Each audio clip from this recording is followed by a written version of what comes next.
கிறிஸ்துவம் இன்றைய நற்செய்தி. பிதாவினால் ஆசீர்வதிக்கப்பட்டவர்களாய் இருங்கள். மத்தேயு சுவிசேஷம் 25வது அதிகாரம் 32வது வசனத்திலிருந்து நம்ம 40 வரைக்கும் பார்த்தோம்னா, இயேசு கிறிஸ்து மகிமையுள்ள சிங்காசனத்தில் வீற்றிருக்கும்போது வலது பக்கம் செம்மறியாடையும் இடது பக்கம் வெள்ளாடையும் எப்படி மேய்ப்ப நிறுத்துவாரோ அப்படி ஜனங்களை நிறுத்துவாராம்.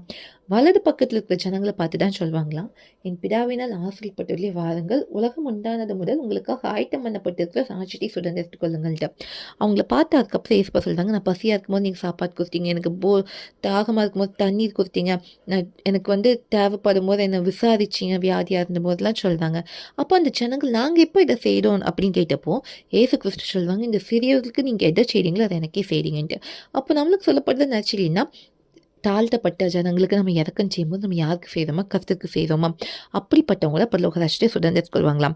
பிதாவினால் ஆசீர்வதிக்கப்பட்டவர்களாக இருக்குன்னா சிறியவர்களுக்கு நன்மை செய்யுங்கள், அவங்களுக்கு உதவி செய்யுங்க, தேவனாமம் மகிமைப்படும். தேவனுக்கு மட்டுமே மகிமை உண்டாகட்டும்.